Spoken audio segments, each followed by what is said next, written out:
नमस्कार मित्रों, आप देख रहे हैं आजीवन न्यूज। मित्रों, आज हमारे साथ हमारे मेहमान बस्ती जिले के लोकसभा प्रत्याशी बहुजन समाज पार्टी के शंकर मिश्र जी हैं। और आइए, चुनाव चूंकि अपनी सरगर्मियों को लेकर के चरम पे है, आइए कुछ बातें आपसे करने की कोशिश। सर, आप बहुजन समाज पार्टी से लोकसभा प्रत्याशी है, बस्ती के चुनाव अपने सरगर्मियों पर है। आप आजीवन न्यूज पे पहली बार आ रहे हैं सर, क्या कहना चाहेंगे आप? सबसे पहले तो मैं उत्तर प्रदेश की पूर्व मुख्यमंत्री आदरणीय बहन जी को धन्यवाद देना चाहता हूं कि एक राजनीतिक कार्यकर्ता को उन्होंने लोकसभा चुनाव लड़ाने का निर्णय लिया। मैं उनको बहुत बहुत धन्यवाद देता हूं कि बहुजन समाज पार्टी की मुखिया बहन मायावती जी ने मुझे लोकसभा का प्रत्याशी बनाया। मैं उनके पास उनका कृतज्ञ हूं।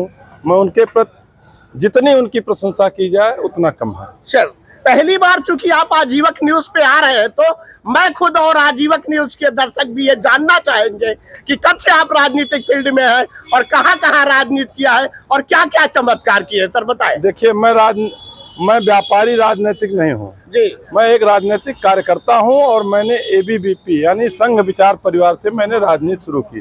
जी। मैं विद्यार्थी परिषद में 89 में आया और 93 में छात्र संघ का अध्यक्ष हुआ अवध विश्वविद्यालय साकेत कॉलेज का। जी। उसके बाद मैं युवा मोर्चे का क्षेत्रीय अध्यक्ष रहा 2002 से लेकर 2005 तक। जी। जिले का उपाध्यक्ष रहा जी। 2 बार। जिले का अध्यक्ष रहा बस्ती जिले का भारतीय जनता पार्टी का। प्रदेश कार्य समिति का सदस्य रहा। तमाम दायित्वों पर चुनाव अधिकारी रहा। ऐसे तमाम दायित्वों का निर्वहन मैंने भारतीय जनता पार्टी में रह के किया। जी। इसलिए मैं कह रहा हूं कि मैं प्रोफेशनल राजनीतिक नहीं हूं कि दल मेरे आस्था का केंद्र था। जी। मैं विचारधारा से जुड़ा था और उसी विचार में रहना चाहता था, लेकिन कतिपय कारणों से मुझे भाजपा छोड़ना पड़ा, तो उसका मुझे भी कष्ट था। लेकिन मेरे सामने बहुत समस्या थी, इसलिए मुझे भाजपा छोड़ना पता चला कि बहुत लंबे समय तक आपने भारतीय जनता पार्टी की राजनीति की है। मैं कहता रहा हूँ 35 साल तक मैंने भाजपा 35 साल। अचानक ये लोकसभा चुनाव में भारतीय जनता पार्टी को छोड़ना और बहुजन समाज पार्टी ज्वाइन करना, कैंडिडेट के रूप में आना, इन घटनाओं के विषय में क्या कहना? अचानक मैंने नहीं छोड़ा। यस।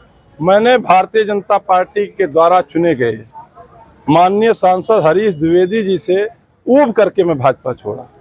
उन्होंने मुझे जितनी प्रताड़ना दी। क्या किस तरह का उबन तो राजनीतिक कार्यकर्ता को अगर जैसे किसी परीक्षार्थी को परीक्षा में ना बैठना दिया जाए, उसका प्रवेश पत्र ले लिया जाए, यस, तो उसको कुंठा होगी। एक राजनीतिक कार्यकर्ता को चुनाव ना लड़ने दिया जाए, उसको कहीं स्थापित ना होने दिया जाए, तो उसको भी तो कुंठा होगी। और उसी कुंठा का मैं शिकार था। लेकिन जब मुझे बहन मायावती जी ने बुलाया और अपना स्नेह प्यार दिया, तो मैं बसपा का हो गया। सर, यही सवाल मेरा है कि 35 साल भारतीय जनता पार्टी की राजनीति करने के बाद बहुजन समाज पार्टी को क्यों चुना आपने? बहुजन समाज पार्टी को इसलिए चुना कि उत्तर प्रदेश के विकास का जो एक मानक है, उसको बहुजन समाज पार्टी की मुखिया, उत्तर प्रदेश की मुख्यमंत्री बहन मायावती जी ने किया है। जी। आपको पता होगा कि लखनऊ शहर में 4-5 वर्ष के शासनकाल में बहन मायावती जी ने जिन पार्कों का, जिन स्तूपों का निर्माण कराया, वो अपने आप में लखनऊ हो गया। जी।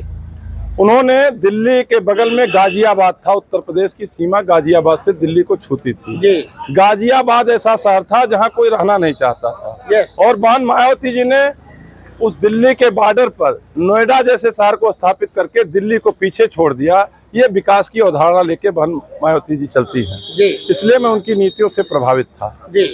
वो ऐसे टाइम पे सर, जब लोग ये कह रहे हैं कि बहुजन समाज पार्टी धरातल पे नहीं है, उसका कोई आधार नहीं है, उसके बाद भी तमाम राजनीतिक पार्टियों को इग्नोर करने के बाद बहुजन समाज पार्टी आपने ज्वाइन किया, क्या कारण है इसके? आपको दिखाई दे रहा है ना बहुजन समाज पार्टी की ताकत बस्ती में? दिखाई दे रहा है सर। दिखाई दे रहा है तो मानिए, बहुजन समाज पार्टी एक तूफान है। जी। और बहुजन समाज पार्टी से ज्यादा आधार वोट किसी दल के पास नहीं है। मैं तो 2 से 2.5 लाख से लड़ना शुरू करूंगा ना। मेरे कार्यकर्ता को कोई खरीद नहीं सकता, कोई विचलित नहीं कर सकता, कोई उसके सामने कोई लक्ष्य दे करके कुछ उसको विचलित नहीं कर सकता है। जी। मैं भारतीय जनता पार्टी में 35 साल रहा। हरीश जी अगर आज ये कहते हैं कार्यकर्ताओं की मीटिंग में कि भैया मैं आपके सुख दुख में नहीं पहुंच पाया, मैं आपके न्योता हकारी नहीं कर पाया, मैं बस्ती का विकास कर रहा था जी। तो बस्ती का कौन सा विकास आप कर रहे थे? विकास की अगर ये अवधारणा है कि मैं किसी के यहाँ घर ना जाऊं, किसी के दुख सुख में ना जाऊं, राजनीतिक व्यक्ति की पूंजी तो ये होती है जो कार्यकर्ता नहीं सह सकता वो बस्ती की जनता को क्या सहेजेगा। आज भारतीय जनता पार्टी का कार्यकर्ता जितना अपने आप को उपेक्षित महसूस करता है उतना किसी दल में नहीं है। चलिए सर, ये सवाल नहीं, मेरा सवाल ये होगा कि आप कौन सा एजेंडा लेकर के चुनाव में आए हैं और क्या करना चाहेंगे बस्ती के लिए? मैं बस्ती का विकास करना चाहता हूं, मैं बस्ती के राजनीतिक कार्यकर्ताओं की इज्जत करना चाहता हूं। जो पार्टियां कार्यकर्ताओं की उपेक्षा करती हैं उसको मैं एक सबक देना चाहता हूं कि कार्यकर्ता ही राजनीतिक लड़ाई लड़ सकता है, व्यापारी राजनीतिक लड़ाई नहीं लड़ सकता। और ये दिखाई दे रहा है ना, मैं तो चल रहा हूं बसपा के।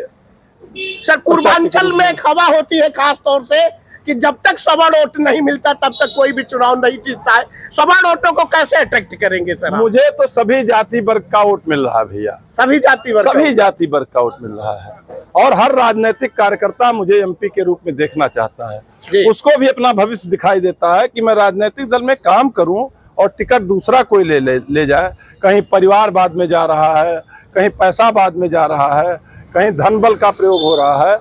इससे बस्ती के लोग ऊब चुके हैं। एक आशा की किरण 14 में हरीश जी से उत्पन्न हुई थी, लेकिन उस आशा की किरण को उन्होंने इतना ध्वस्त कर दिया है कि उसको मैं पुनर्जीवित करूंगा। बहुत आधारभूत चुनाव लड़ रहे हैं। अभी मैंने देखा है कि आप स्कूटी से लोगों के साथ निकल रहे हैं, इस तरह का चुनाव लड़ रहे हैं आप। इतना बड़ा चुनाव है लोकसभा का, क्या मैसेज करना चाहते हैं आप? देखिए, मैं बड़ा व्यक्ति नहीं बनना चाहता हूँ, मैं अच्छा व्यक्ति बनना चाहता हूँ। अच्छा व्यक्ति और अच्छे व्यक्ति में पूंजी नहीं लगती है बनने में। क्या बात? मैं स्कूटर से भी चलूंगा, मैं साइकिल से भी चलूंगा, ये मेरा व्यक्तिगत जीवन है जी। और मैं सुविधा भोगी नहीं हूँ। और सुविधा भोगी जब जो हो जाता है उसको तमाम कुकर्म करने पड़ते हैं। और मैं कम संसाधन में जीने का अभ्यास किया हूँ, उस अभ्यास पे मैं कायम रहूंगा। चलिए, मेरी शुभकामनाएं हैं आपके साथ। क्या अपील करना चाहते हैं बस्ती मंडल के वोटरों से, आप बताएं। मैं बस्ती के जनता से, बस्ती के मंडल के सभी राजनीतिक कार्यकर्ताओं से और जनता से अपील करना चाहता हूं कि आप चरित्र को देख करके, आप कार्यकर्ता देख करके, आप प्रत्याशी देख करके वोट दीजिए और उसमें मैं खड़ा अगर उतरूं तो मुझे वोट कीजिए और मुझे सांसद बनाइए। मैं बस्ती की तकदीर और तस्वीर दोनों बदल दूंगा। चलिए, थैंक यू।